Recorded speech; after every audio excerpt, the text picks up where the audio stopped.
Bismillahirrahmanirrahim. Assalamualaikum warahmatullahi wabarakatuh. Sobat-sobat, kita bersama lagi di channel saya dalam dakwah Islam pencerahan. Sobat-sobat, baik yang pro maupun yang kontra terhadap dakwah Islam pencerahan saya. Bid'ah hasanah, sobat-sobat. Bid'ah yang baik. Ini menjadi alasan, menjadi permakluman bagi mereka yang melakukan bid'ah. Mereka merasa tidak berbuat salah. Mereka merasa tidak berbuat sesuatu yang sesat sesuai sabda Nabi. Kullu bid'atin dolalah wa kullu dolalah finnar. Setiap bid'ah sesat dan setiap yang sesat di neraka. Mereka tidak merasa terkena dengan sabda Nabi ini, karena mereka merasa yang mereka lakukan adalah bid'ah hasanah. Benarkah ada bid'ah hasanah? Benarkah sabda Nabi itu memberikan peluang untuk adanya bid'ah hasanah? Nah, sobat-sobat, penjelasan berikut ini dari Ustadz Mujiman akan memberikan jawaban yang tegas, jelas, lugas, dan lengkap mengenai apakah benar ada bid'ah hasanah, sobat-sobat.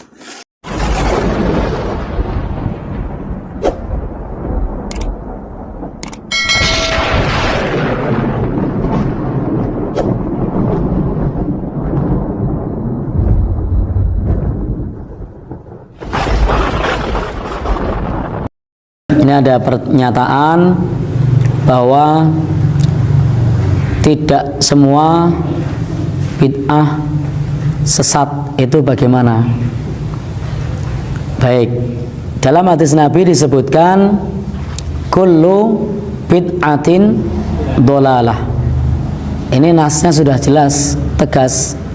Setiap bid'ah itu sesat. Nabi bilang gitu. Lah kita mau gimana lagi? Tugas kita tinggal ikut Nabi SAW. Dan memang nanti dalam kaidah usul fikih itu ada bagian am, ada bagian khos. Kalau menemukan dalil khos yang menyebutkan ada bid'ah yang tidak sesat, ya mana dalilnya? Kan tidak ada. Contoh dalil umum, lalu kemudian ada dalil khusus. Allah menyebutkan wa ja'alna minal ma' kulla syai'in hayy. Dan kami menjadikan dari air semua yang hidup, umum. Lalu ada dalil khusus dari Nabi dari Al-Qur'an. Dari Al-Qur'an mengatakan wa ja'alna minal ma' kulla syai'in hayy. Kami jadikan dari air semua yang hidup. Lalu Al-Quran menyebutkan manusia diciptakan dari tanah, kemudian jin diciptakan dari minaris samum, dari api, kemudian malaikat diciptakan dari cahaya. Maka yang Allah sebutkan itu namanya khusus. Maka yang Allah sebutkan ini dari cahaya itu khusus, malaikat dari cahaya, bukan dari air. Kemudian yang Allah sebutkan lagi apa tadi? Manusia diciptakan dari tanah, berarti manusia dari tanah. Kemudian disebutkan lagi jin dari api, jin dari api. Selain yang disebutkan, maka itu diciptakan dari air. Nah, sekarang di sini Rasul bersabda setiap bid'ah itu sesat. Nah, lalu mana dalil yang menyebutkan kalau ada bid'ah yang tidak sesat? Nah, kalau sarana prasarana itu tidak masuk bid'ah. Jadi sarana prasarana itu bukan bid'ah, karena bid'ah itu dibatasi dalam ranah ibadah. Nah, maka sarana ibadah itu bukan bid'ah. Ya, itu bukan bid'ah. Sehingga bid'ah itu adalah dalam konteks ibadah. Nah, maka naik pesawat ketika pergi haji itu bukan bid'ah, itu sarana, itu dunia itu. Nabi sudah bersabda tentang masalah dunia. Apa sabdanya? Antum a'lamu bi umuri dunyakum. Kalian lebih tahu tentang urusan dunia kalian. Maka jangan bilang jam tangan bid'ah, jangan bilang handphone bid'ah. Itu adalah urusan dunia, sarana prasarana, memudahkan kita beribadah, memudahkan kita beraktivitas. Yang disebut bid'ah itu adalah ibadahnya, bukan prasarananya. Lalu ada orang yang menyatakan bahwasanya dalilnya membuat bid'ah hasanah adalah man sanna sunnatan hasanatan. Barang siapa yang membiasakan kebiasaan yang baik, lalu dianggap sebagai bid'ah hasanah. Nabi aja menyebutnya sunnatan hasanatan, Nabi tidak menyebut bid'atan hasanatan. Sejak kapan Nabi menyebut man sanna bid'atan hasanatan? Nabi menyebutnya man sanna sunnatan hasanatan. Nabi tidak menyebut man sanna bid'atan hasanatan. Sejak kapan Nabi mengatakan man sanna bid'atan hasanatan? Nabi menyebutnya man sanna sunnatan hasanatan. Nah, barang siapa yang membiasakan kebiasaan yang baik, sunnah hasanah, dia menunjukkan kepada kebiasaan yang baik, sunnah di sini. Falahu mislu ajru man amila biha. Maka dia mendapatkan pahala serupa orang yang mengamalkannya. Contoh, kita mengajarkan sholat sunnah untuk dibiasakan, mengajarkan membiasakan sholat sunnah misalnya, maka banyak yang mengikutinya, maka dia mendapatkan pahala sejumlah yang mengikuti. Dia menyampaikan tentang sunnah Nabi, sunnah qiyamul lail, dia sampaikan, banyak yang mengikuti, maka pada saat itulah pahalanya mengalir. Ini sunnah hasanah. Ada orang tidak membiasakan zikir, membaca dengan zikir yang dituntunkan, lalu dituntunkan zikir yang benar begini, diikuti oleh orang banyak, maka ini namanya sunnah hasanah. Nah, ini bukan dalil untuk membuat perkara baru di dalam beragama. Di dalam agama itu, dalam masalah ibadah sudah jelas mana yang beliau contohkan dan mana yang tidak beliau contohkan. Maka kerjakan yang ada perintahnya, kemudian kerjakan yang ada tuntunannya, kerjakan yang ada contohnya. Ada perintahnya, ada tuntunannya, ada contohnya, silahkan dikerjakan. Tidak ada perintah, tidak ada contoh, tidak ada tuntunan, tidak ada isyarat di situ, dalam masalah ibadah tidak perlu dikerjakan. Tapi kalau urusan sarana prasarana, urusan dunia, itu tentu tidak masuk dalam kategori bid'ah. Jadi tidak setiap lafaz apa yang disebut tadi, apa namanya, kullu bid'atin dolalah tadi, kemudian bisa dikhoskan kecuali menemukan dalil khos. Jadi kalau dalilnya umum, ya kita sifati umum. Umum dalam masalah apa? Dalam masalah ibadah. Kenapa? Karena Nabi menjelaskan kalau masalah dunia, antum a'lamu bi umuri dunyakum, berarti urusan dunia tidak masuk, Nabi kecualikan. Nabi mengatakan kalian lebih tahu tentang urusan dunia. Tapi dalam masalah ibadah Nabi menyebutkan kullu bid'atin dolalah. Nah, jadi Nabi mengatakan yang berbeda dalam urusan agama. Nabi bilang kullu bid'atin dolala. Dalam urusan dunia Nabi mengatakan antum a'lamu bi umuri dunyakum. Kalian lebih tahu tentang urusan dunia kalian. Bahkan dalam hadis lain juga disebutkan man ahdatsa fi amrina hadza ma laisa minhu fahuwa raddun. Barang siapa yang membuat perkara yang baru dalam urusan kami ini. Nabi diutus untuk apa? Untuk umat kita, untuk mengajarkan kita untuk ibadah, akidah. Termasuk di dalamnya dalam perkara-perkara muamalah selama tidak dilarang boleh. Tapi dalam masalah ibadah itu tidak hanya memperhatikan larangan, tapi juga harus memperhatikan ada tuntunan. Bisa tidak ibadah dilarang? Bisa. Dalam ibadah itu bisa dilarang. Contoh Nabi melarang untuk puasa Idul Fitri atau Idul Adha. Maka ibadah itu tidak hanya dilihat larangan, tapi ada tidak tuntunannya. Andaikan ibadah itu yang dilihat hanya karena tidak ada larangannya boleh, agama ini akan rusak. Nah, kalau saya sholat subuh, duhur, asar, maghrib, isya, saya rapel boleh tidak? Ada larangannya tidak, pertanyaan saya? Tidak ada, Nabi tidak pernah melarang rapel. Tapi apakah boleh? Tidak boleh, karena tidak sesuai tuntunan. Nah, kalau sholat saya bolak-balik, boleh tidak? Ada larangannya tidak? Tidak ada. Apa kalau tidak ada larangannya boleh saya bolak-balik? Tidak boleh, harus sesuai tuntunan. Nah, boleh tidak kalau kemudian saya pada saat melakukan ibadah tersebut, pada saat kurban kemudian saya pakai telur begitu? Ya. Ada larangannya? Nabi melarang jangan kurban pakai telur gitu. Ada larangannya tidak? Tidak ada. Tapi apa kalau tidak ada larangannya boleh? Tidak ada tuntunannya. Jadi tidak ada tuntunannya. Sehingga dalam masalah ibadah itu selain memperhatikan larangan juga memperhatikan tuntunan. Tapi kalau urusan dunia yang kita perhatikan adalah ada larangannya atau tidak. Kalau ada larangannya tinggalkan. Nah, itulah sobat-sobat ya penjelasan dari Ustadz Mujiman.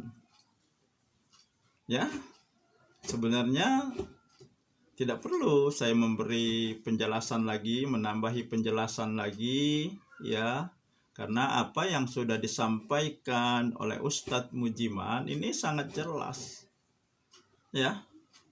Nah, dengan contoh, ya, dari Al-Quran, misalnya Ustadz Mujiman mengatakan Allah berfirman,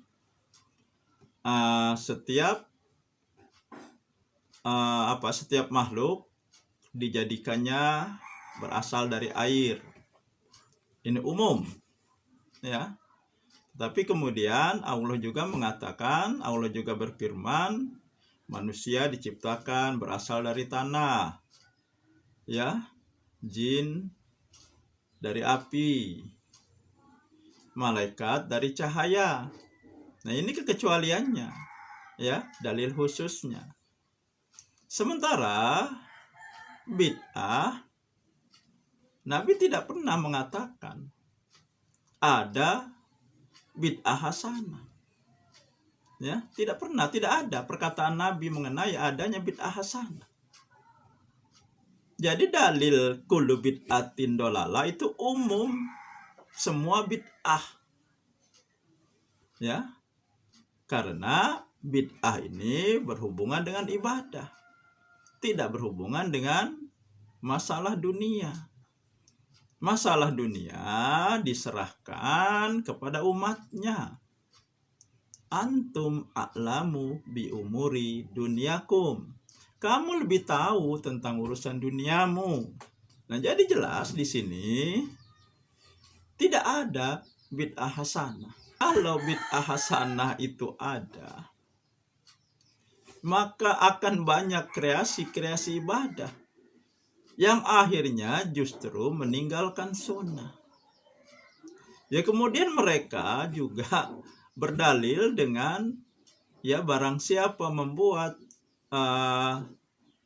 sunnah yang baik, kebiasaan yang baik, kemudian diikuti orang lain, maka orang tersebut akan mendapat pahala sebanyak orang lain yang mengikutinya.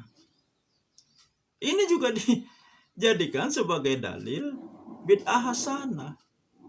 Ya. Sedangkan yang dikatakan itu sunatan hasanah, bukan bid'atan hasanah. Ya. Ini kan namanya cocok logi, ya, ngepas-ngepasi. Nah, yang dimaksud, ya, yang apa? Yang memulai sunatan hasanah, kebiasaan yang baik, itu adalah menghidupkan sunnah, bukan membuat sunnah yang baru, ya, apalagi bid'ah hasanah. Tidak dikatakan di situ bid'ah hasanah, kan? Ya, sunatan hasanah artinya sunnah yang sudah disunahkan.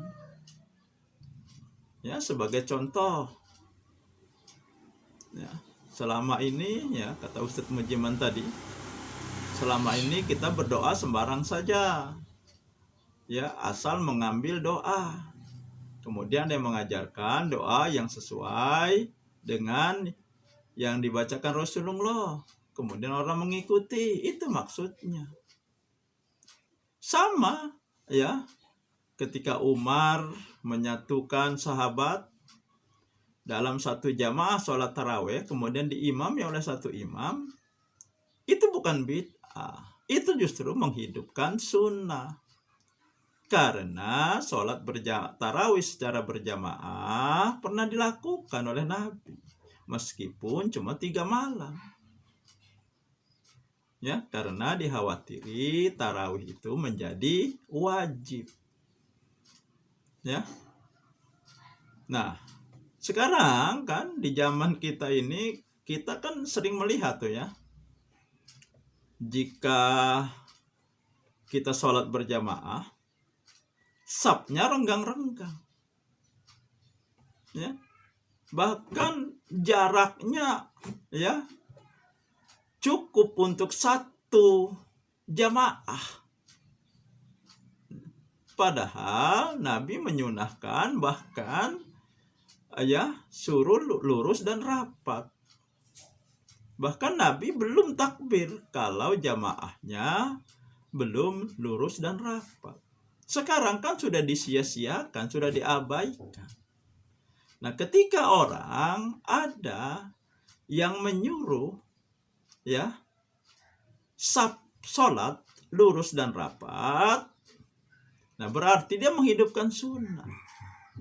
Nah, itulah yang dimaksud, barang siapa yang memulai kebiasaan yang baik, sunnah yang baik, akan mendapat pahala.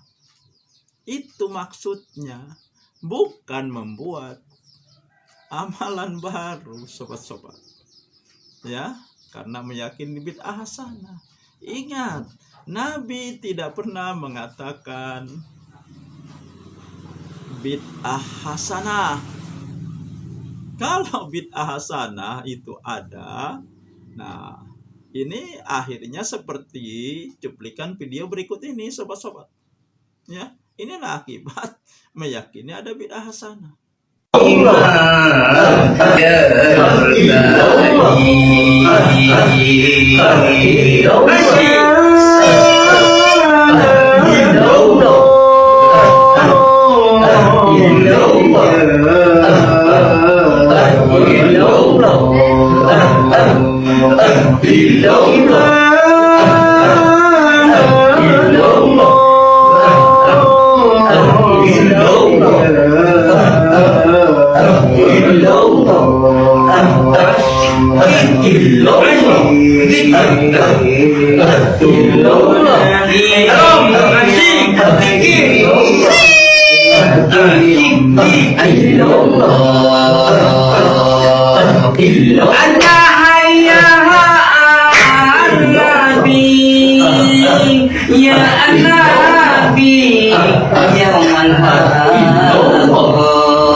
Ini konser musik atau bagaimana ya? Jadi seperti apa? Seperti K-pop. Ya. Iya, penyanyi-penyanyi Korea itu, grup-grup penyanyi Korea itu. Nah, itulah sobat-sobat. Ya, jadi kesimpulannya bid'ah hasanah tidak ada, ya. Karena bid'ah itu dalam urusannya dengan ibadah, bukan masalah dunia. Masalah dunia diserahkan Nabi kepada umatnya.